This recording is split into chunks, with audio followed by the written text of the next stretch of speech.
빌립보서 1장 1절과 2절 말씀 우리 함께 읽었는데요. 서신서의 첫 머릿말입니다. 이 머릿말이 우리에게 주는 중요한 메시지가 있는데 함께 나누도록 하겠습니다. 빌립보서는 우리가 잘 알듯이 사도 바울이 빌립보 교회를 향해 쓴 서신서, 편지입니다. 우리가 매 주일마다 우리 목사님의 사도행전 강해 설교로 인해서 빌립보 교회가 어떻게 세워졌는지를 우리가 자세히 들었습니다. 2차 선교 여행이죠. 바울의 선교 그 길을 방향을 마게도냐 유럽으로 바꾸셨습니다. 말씀에 순종하여 그렇게 들어간 도시가 빌립보였던 것이죠. 하나님의 인도하심을 따라 빌립보에 도착했던 사도 바울 일행은 그곳에서 복음을 열심히 전합니다. 빌립보 교회의 귀한 동역자인 자색 옷감 장사 루디아를 만나게 되어지고 귀신 들린 여인을 고쳐주지만 이로 인해 감옥에 투옥되죠. 그러나 그 감옥 속에서 또 하나님의 섭리하에 너무나 소중한 만남을 갖습니다. 바로 간수장인데요. 그 예비된 간수장과 그의 가족들을 만나 복음을 전하고 함께 교회를 세워가는 것이죠. 복음이 각각의 사람들에게 빌립보 지역에 전파됨으로 인하여 교회가 생기게 된 것입니다. 그리고 그 교회를 향하여 편지를 쓰는 것이죠. 빌립보서의 주제는 여러 가지 다양합니다. 그 중에 대표적인 것이 그리스도, 복음 안에서 누리는 기쁨입니다. 빌립보서 몇 장 되지 않지만 기쁨이라는 이 단어 표현이 무려 16번이나 나옵니다. 또 다른 주제로는 겸손일 수 있고 또 중요한 주제는 복음에 합당한 삶일 수 있는 것이죠. 세상 속에서 그리스도인들이 과연 어떻게 살아갈 수 있는지에 대한 그 가르침을 생생하게 그려내고 있습니다. 복음의 능력이 우리의 삶에 어떻게 역사하는지를 구체적으로 실제적으로 보여주고 있다라는 것이죠. 그래서 영국의 복음주의 목사님이죠. 마틴 로이 존스 목사님은 이 빌립보서를 향해 복음에 대한 이론적 논문이라기보다는 실제적인 설명서에 가깝다라고 말씀하고 있습니다. 이 빌립보서를 통하여서 복음의 능력을 실제 우리의 삶에 어떻게 실천하며 살아갈 수 있는지를 읽으면서 알 수 있다라는 것이죠. 빌립보 교회를 향하여 편지를 쓸 때 사도 바울은 옥에 갇혀 있었습니다. 로마 감옥에 갇혀 있었기에 이 빌립보서를 옥중서신이라고도 분류합니다. 감옥에 사슬에 매여 빌립보 교회를 향하여 편지를 쓰는 것이죠. 그런데 너무 놀라운 것은 로마 감옥에 갇힌 바울의 모습을 들여다볼 때 감옥에 갇힌 것으로 인하여 어떠한 절망이나 낙심, 두려움들을 찾아볼 수 없다라는 것이죠. 오히려 서신 곳곳에서 바울은 기쁨을 이야기하며 상황을 뛰어넘는 복음의 감격을 우리 가운데 말씀하고 있습니다. 갇힌 바 된 몸이었지만 그 상황에서 편지를 쓰고 있지만 그는 일체 낙심하기보다는 오히려 담대했고 그가 가진 복음을 더욱 힘써 증거하고 있는 것이죠. 빌립보서 곳곳에서 그러한 모습이 나타나는데요. 빌립보서 1장 20절 21절 말씀에서 바울은 이같이 이야기를 합니다. 나의 간절한 기대와 소망을 따라 아무 일에든지 부끄러워하지 아니하고 지금도 전과 같이 온전히 담대하여 살든지 죽든지 내 몸에서 그리스도가 존귀하게 되게 하려 하나니 이는 내게 사는 것이 그리스도니 죽는 것도 유익함이라. 살든지 죽든지 그리스도가 존귀하게 되는 삶을 위해 내가 살아간다라고 그가 힘있게 감옥에 갇힌 바 되었지만 말하고 있다라는 것이죠. 빌립보서 4장의 말씀, 우리가 잘 아는 말씀인데요. 비천에 처할 줄도 풍부에 처할 줄도 알고 배부름과 배고픔과 풍부와 궁핍과 그 모든 일체의 비결을 배웠다 말하면서 우리 13절 우리 노란색 글씨인데 함께 같이 읽을까요? 내게 능력 주시는 자 안에서 내가 모든 것을 할 수 있느니라. 아멘. 이런 복음의 능력을 그가 감격 가운데 외치고 있다라는 것입니다. 말로만 복음을 가르친 것이 아니죠. 직접 삶으로 그 복음을 살아낸 것입니다. 그리고 그 살아낸 삶으로 빌립보 교회 성도들을 향하여 편지하고 있다라는 것이죠. 1절, 2절을 통하여서 그 머릿말이 시작되어지는데 빌립보서의 전체적인 내용들과 이 서두의 머릿말을 이해하기 위해서 그 빌립보 지역이 어떤 도시인지를 이해할 필요가 있습니다. 빌립보 지역인데요. 빌립보의 본래 지명의 이름은 작은 우물들이라는 크레니데스라는 이름이었습니다. 그런데 BC 365년이죠. 알렉산더 대왕의 아버지인 마게도냐의 왕 필립 2세가 이 땅을 정복하면서 자신의 이름으로 그 지역을 바꾸기 시작한 겁니다. 나중에 이 빌립보 지역은 로마의 식민지가 되었고 BC 42년에 로마의 내전이 일어날 때 옥타비아누스와 안토니우스 군대가 전쟁에서 승리하며 이 빌립보 지역에 군대를 주둔하기 시작합니다. 나중에 BC 31년에 이 옥타비아누스와 안토니우스, 우리가 잘 알고 있는 클레오파트라죠. 안토니우스와 클레오파트라가 연합하여 악티움 해전에서 전쟁을 벌일 때 옥타비아누스가 승리를 거둡니다. 그러면서 로마의 황제로 등극하게 되는 것이죠. 아우구스투스, 이 사람이 바로 우리가 잘 알고 있는 가이사 아구스도입니다.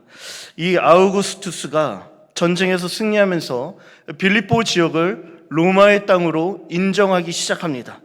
그러면서 이 지역에 많은 특권과 혜택을 주고 전쟁에서 승리한 사람, 그 군인들을 그곳에 주둔하기 시작하는 것이죠. 덕분에 빌립보 지역의 사람들은 로마 시민권을 얻게 되었고 이들에게는 로마의 법이 적용되기 시작합니다. 로마 시민으로 로마 황제에게 직접 상소할 수 있는 권리가 그들에게 주어진 것이죠. 자체 언론을 구성하며 투표권과 면세 혜택까지 누리고 그러한 여러 가지 특권을 누리는 도시가 되었다라는 겁니다. 이러한 지역적 특색, 역사성을 고려할 때 이 빌립보 사람들 안에는 로마 시민이라는 자부심이 대단했다라는 것입니다. 로마에 대한 충성심이 특별했던 도시였다라는 것이죠. 그래서 2차 선교여행 당시에 처음 빌립보에 들어갔을 때 그 빌립보 도시를 설명하는 내용, 사도행전 16장 12절 말씀에 그 빌립보를 향하여 이는 마게도냐의 첫성이요 또 로마의 식민지다 라고 말하는 것이죠. 무슨 말일까요? 빌립보 사람들은 자신의 이 도시, 자신의 지역이 로마의 땅이라고 불리우는 것에 대하여 자랑스럽게 여겼다라는 것입니다. 로마에 대한 자부심, 충성심이 가득했던 곳, 바울은 이러한 곳에 복음을 전하여 교회를 세웠고 그들을 향하여 이제 편지 쓰고 있다라는 것입니다. 1절 말씀이죠. 그리스도 예수의 종 바울과 디모데는 그리스도 예수 안에서 빌립보에 사는 모든 성도와 또한 감독들과 집사들에게 편지하노니. 편지를 쓰면서 바울은 이 편지를 쓰고 있는 발신자가 누구인지를 먼저 밝히고 있습니다.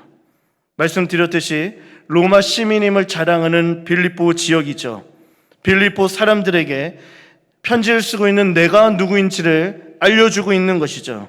사도 바울의 정체성, 세상 사람들에게 알리기를 원했던 그의 모습이 이 머릿말에 쓰여지고 드러나기 시작하는 것입니다. 그런데 그러한 정체성, 보여지기를, 나타내기를 원했던 그의 모습은 어떤 모습입니까? 바로 그리스도 예수의 종이다라는 사실인 것이죠. 예수의 종이라는 자신의 신분을 세상에 알리기를 거리끼지 않았다라는 것입니다. 조금의 주저함도 없이 예수의 종이라는 자신을 이렇게 보여준 것이죠. 자신의 신분을 드러내며 나타내기 시작한 것입니다. 여기서 종이라는 단어가 둘로스, 헬라어로 둘로스라는 단어인데요. 문자적인 뜻으로는 단단히 묶다, 올가미에 걸다라는 의미입니다. 둘로스는 인간으로 대접받을 수 없는 노예의 신분을 뜻하는 표현인 것이죠. 당시에는 신분 제도가 있었기 때문에 자기 스스로를 노예다라고 말하는 것은 매우 자신의 신분을 비천하게 낮추는 표현이었습니다. 그런데 그러한 낮추는 표현을, 자기 자신을 가장 비천하게 여긴다라는 표현을 서신서 처음에 맨 앞에 발신자가 누구인지를 밝히는 그 부분에 드러내고 있다라는 것이죠. 보통 서신서의 권위는 편지를 누가 썼느냐에 달려 있습니다. 높은 신분의 사람이 자신의 지위를 사용하여 글을 쓰곤 하는 것이죠. 그래야 그 글에 권위가 생기고 신뢰가 생기기 때문이죠. 사람들은 서두에 발신자의 신분을 밝히며 높은 신분, 지위, 권력들을 드러내곤 한다라는 것입니다. 로마의 식민지, 로마의 통치를 받는 빌립보 지역이죠. 이 지역의 사람들은 로마 시민인 것을 자부심으로 여겼습니다. 그러면 사도 바울도 당연히 가장 먼저 자신의 신분을 이야기할 때 이들과의 공통점을 부각시켜야 되고 그들의 자부심을 자극시켜야 하는 것이죠. 그래서 내가 로마의 시민이다라는 것을 밝히 드러내야 한다라는 것입니다. 그런데 어딜 봐도 사도 바울은 자신을 로마 시민으로 포장하지 않습니다. 로마 시민이라는 그 신분과 지위로부터 자신의 정체성과 자부심을 끌어오려는 그 시도를 일체하지 않는다라는 것이죠. 오히려 정반대입니다. 그야말로 볼품없고 종이라는 그 표현을 쓰며 이것이 진짜 나의 정체성이며 나의 신분이다라고 밝히고 있다라는 것입니다. 그러면서도 당당한 것이죠. 자신감 넘치는 것이죠. 사랑하는 성도님들, 왜일까요? 왜 바울은 로마 시민인데도 로마 시민임을 밝히 드러내지 않고 오히려 자기 스스로를 종이라 낮추면서 자신의 정체성을 표현하는 것일까요? 그것은 바로 바울 스스로가 내가 진짜 붙들어야 할 정체성이 바로 그리스도 예수의 종이라는 사실을 알았다라는 것입니다. 로마의 힘을 자랑하는 빌립보를 향해 스스로를 향하여 종이라 표현하는 것은 오히려 역설적으로 진짜 내가 자랑해야 할 것이 무엇인지를 사도 바울이 먼저 나타내 보여주고 있다라는 것이죠. 너희가 자랑하는 로마 시민권이 진짜 나의 자랑이 아니라 오히려 로마 시민임을 자랑하는 너희를 향하여 내가 종이라 내 정체성을 밝히는 것은, 내가 진짜 자랑하는 것은 예수 그리스도의 종이다라는 신분이라는 것이죠. 이것이 그의 정체성이었다라는 것입니다. 로마 시민이라는 것이 대단한 것입니다. 그 권위와 특권이 너무나도 부러운 것, 맞는 것이죠. 그러나 중요한 것은 무엇이냐면 그 대단해 보이는 것도, 그 부러워 보이는 것도 실상 영원하지는 않는다라는 것입니다. 우리가 잘 알듯 2000년 전 화려했던 로마의 명성은 사라지고 없습니다. 그저 유적지인 것이죠. 관광지인 것이죠. 책으로만 그 흔적과 영광이 기록되어져 있습니다. 영원할 것만 같았던 로마도 결국 멸망하며 그 흔적을 찾아보긴 어렵다라는 것입니다. 대단해 보였던 그 로마의 시민권이 그들의 인생을, 그들의 삶을 영원토록 보장해 주지는 못했다라는 것이죠. 그러나 사도 바울은 무엇이 영원한지를, 그리고 무엇이 영원하지 않은지를 분명하게 알았다라는 것입니다. 그리고 영원한, 변하지 않는 그 한 가지를 사도 바울이 붙잡았다라는 것입니다. 바로 예수 그리스도인 것이죠. 그가 붙잡은 예수 그리스도, 아니 오히려 영원한 예수님께 붙잡힌 인생이었던 것이죠. 예수님께 붙잡혀 서슴없이 나는 그리스도 예수의 종이다라고 말할 수 있었다라는 것입니다. 영원하신 분 예수 그리스도가 진짜 사도 바울의 자랑이었다라는 것입니다. 예수 그리스도가 바울의 정체성이었던 것이죠. 바울의 능력이었고 바울의 생명이었고 바울의 소망이었다라는 것입니다. 그 능력과 소망과 생명이 여전히 오늘도 변함없이 수많은 영혼들을 살리고 있는 줄 믿습니다. 그 소망과 생명, 그 능력은 예나 지금이나 앞으로도 영원토록 변함이 없는 것이죠. 그러니 우리가 붙잡아야 할 것은 오직 예수 그리스도인 줄 믿습니다. 그러니 2024년을 살아갈 우리의 모습들을 생각해 볼 때 당시의 빌립보 사람들의 모습과 사도 바울의 모습 중에서 하나를 선택해야 합니다. 빌립보 사람들처럼 눈에 보이는 대단한 어떠한 로마 시민권을 붙잡을 것인가, 아니면 사도 바울처럼 그리스도 예수의 종이라는 그 정체성을 붙잡을 것인가, 우리가 선택해야 한다는 것이죠. 이 땅에 수많은 사람들이 로마 시민권, 세상이 주는 부유함을 따라 살아갑니다. 육신의 정욕과 안목의 정욕, 이생의 자랑을 포기하지 못하는 것이죠. 왜냐하면 더 많이 가진 자를 부러워하는 세상이기 때문에 그렇습니다. 우리를 둘러싼 이 세상이 그런 세상이죠. 누가 더 많이 가졌느냐, 누가 더 좋은 걸 몸에 지녔느냐로 그 인생이 평가되기 때문입니다. 그래서 사람들은 남들보다 더 많은 걸 가지려고 하는 것이죠. 더 좋은 것들을 누리며 그것으로 자신의 인생을 평가받고 인정받으며 만족해하는 것입니다. 그것을 나의 정체성으로 여기고 나의 자존감으로, 만족감으로 여기며 살아간다라는 것입니다. 어떻게 이러한 모습을 우리가 발견할 수 있을까요? 단적으로 미디어에 노출되어지는 광고 카피라이트, 문구를 보면 이 세대의 사상이, 생각이, 가치가 어디 있는지를 우리가 볼 수 있는데요. 이런 문구가 있습니다. 강남에 세워지는 아파트를 보면 더 팰리스 73이라는 아파트에 보면 이렇게 되어 있죠. 언제나 평등하지 않은 세상을 꿈꾸는 당신에게 바칩니다. PPT가 있으면 좀 띄워주세요. 평등하지 않는 세상을 꿈꾸는 당신에게 이 아파트를 바칩니다. 이 광고 카피라이트 결국에 나중에 사과를 했습니다. 이런 것이죠. 롯데캐슬은요, 세상은 당신이 사는 곳을 동경합니다. 당신이 사는 곳이 당신을 말해줍니다. 벤츠는요, 경쟁하지 않는다, 다만 리드할 뿐. 렉서스는 차이를 아는 사람들의 선택. 이것뿐만이 아닙니다. 옛날에 냉장고 카피라이트를 보면 예쁘게 생긴 그 여자 배우가 나와서 이 냉장고를 보여주면서 이러는 것이죠. 여자라서 행복해요.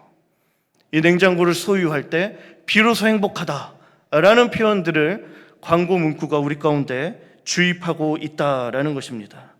소유욕, 인정욕구, 비교, 이러한 마음들, 우리 안에 있는 이 마음들, 우리 안에 있는 이 욕구들을 계속 건든다라는 것입니다. 더 소유하여 너의 가치를 높이라고 속삭이는 것이죠. 더 가져야 한다라고, 그래야 행복하고 성공한 것이다라고, 그래야 너의 정체성이 올라갈 수 있다라고 말하고 있다라는 것입니다. 정말일까요? 잠깐 주는 만족은 있을지 모르지만 사랑하는 성도님들, 이러한 메시지는요 다 거짓말입니다. 왜냐? 우리의 만족은 끝이 없기 때문이죠. 내가 가진 것으로 만족했던 것이 결국엔 그것이 부족함으로 다가올 때가 생깁니다. 우월했던 것이 열등해지기 시작하는 것이죠. 결국 또 다른 공허함과 삶의 허무함이 우리의 영혼을 채우는 것이죠.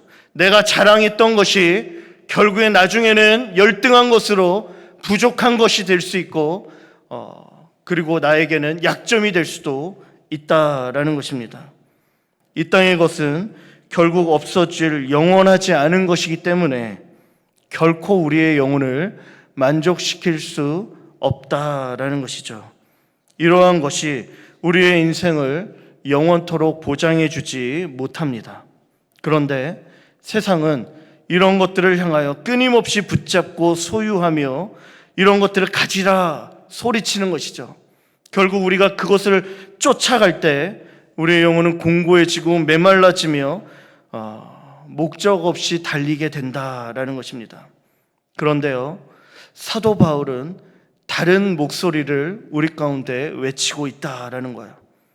스스로를 향하여 나는 그리스도 예수의 종이라고 외치면서 우리를 향하여 우리가 이 땅을 살아갈 때 어떠한 방향을 가지고 어떠한 삶의 모습을 가지며 살아가야 할지를 분명하게 말해주고 있다라는 것이죠.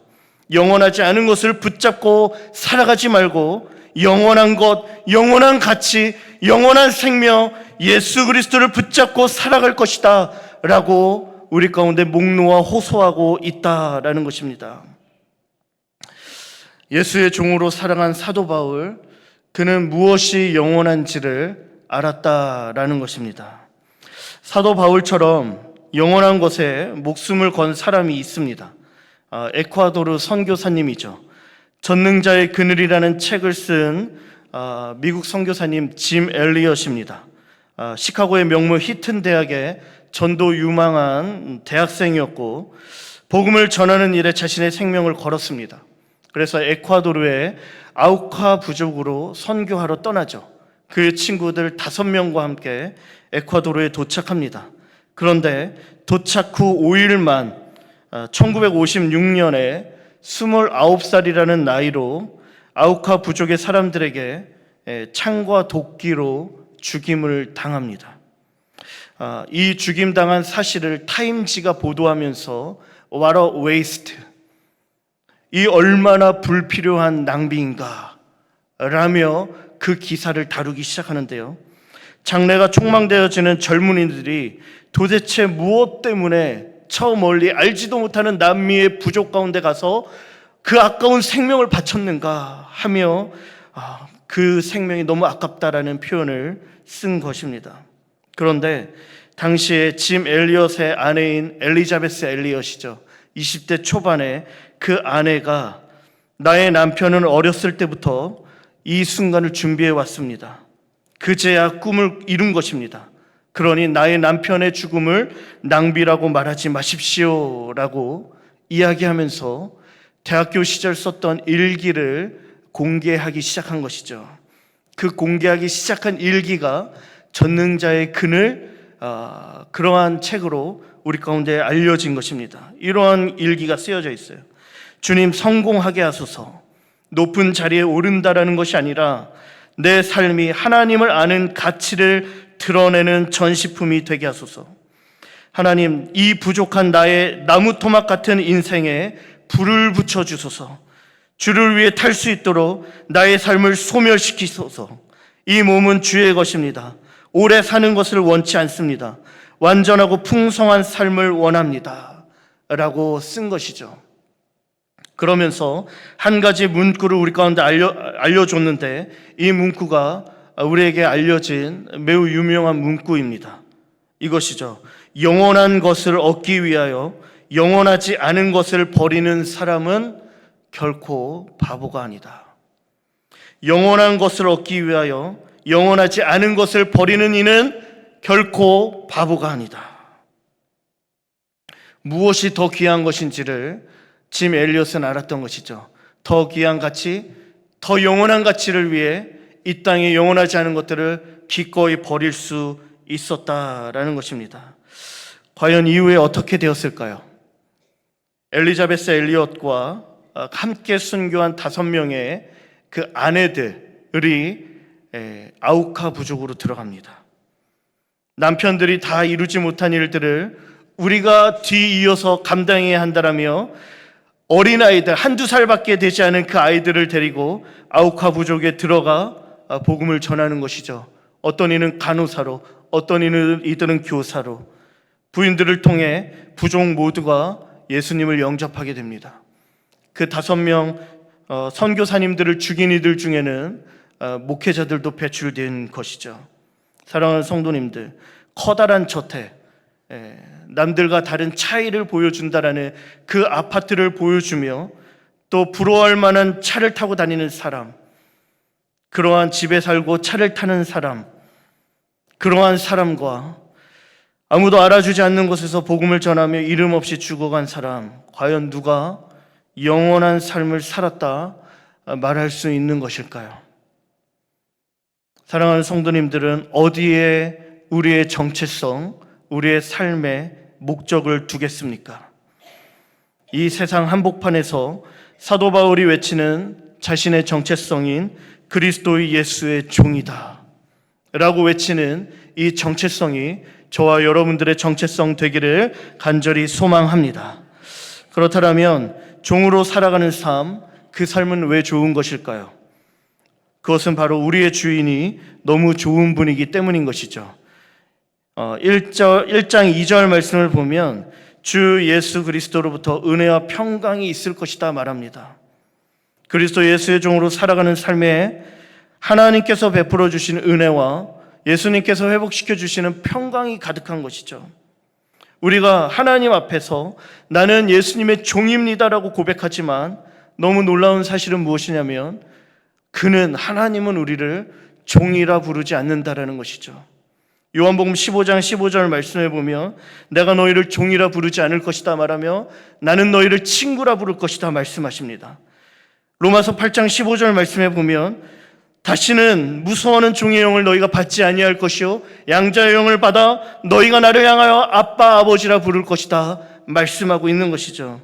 사랑하는 성도님들, 그리스도의 종이 된다는 것은요 단순히 그 권위 아래에 들어가 굴복한다는 것을 말하는 것이 아니라 전능하신 하나님, 영원하신 하나님, 그 살아계신 하나님과 참으로 인격적인 관계를 맺게 되었다라는 것입니다. 그 관계 안에서 하나님만이 줄 수 있는 영원한 생명, 사랑과 은혜와 평강을 맛보며 살아가는 삶이 펼쳐지게 된다라는 것이죠. 이러한 삶을 누리기 때문에 이 땅을 살아가게 되어질 때 이 땅에서 마주하게 된 여러 많은 고난과 환난과 눈물과 고통이 있다 하여도 우리는 은혜와 평강을 맛보며 누리며 살아갈 수 있다라는 것입니다. 아파트가, 대단한 차가, 이 세상이 부러워할 만한 어떠한 그 무엇이 줄 수 없는 은혜와 평강을 우리는 그리스도 예수 안에서 하나님과 관계 맺으며 이러한 삶을 살아갈 수 있게 된다라는 것이죠. 예수 그리스도를 나의 구주라, 나의 하나님이라 고백하는 자들이 누릴 수 있는 너무 놀라운 특권인 것입니다. 사랑하는 성도님들, 이 은혜와 평강은요 로마 시민권 그 따위 것과 비교할 수 없습니다. 이 땅의 그 무엇과 비교할 수 없는 가치죠. 우리를 죄와 사망의 권세에서 해방시켜서 우리를 자유케 해주신 그 승리가 우리 가운데 있고 주님만이 주실 수 있는 평강으로 말미암아 더 이상 이 땅에서부터 우리가 어떠한 자존감과 만족을 채우는 것을 멈추고 감사할 수 있다는 것이죠. 그러니 이 은혜와 평강을 누리는 삶, 그리스도 예수의 종, 그것이 바로 우리의 정체성이 되어야 한다라는 것입니다. 사랑하는 성도님들, 우리가 이 땅을 살아갑니다. 우리가 이 땅을 벗어날 수 없죠. 그러나 이 땅을 살아갈 때 이 한복판에서 은혜와 평강을 누리는 사람은요, 고난이 있고 고통이 있고 눈물이 있어도 은혜와 평강을 누리는 사람은요 그리스도 예수의 종으로 살아가는 사람입니다. 사랑하는 성도님들, 그러한 삶을 우리 모두가 살아갈 수 있게 되기를 간절히 바랍니다.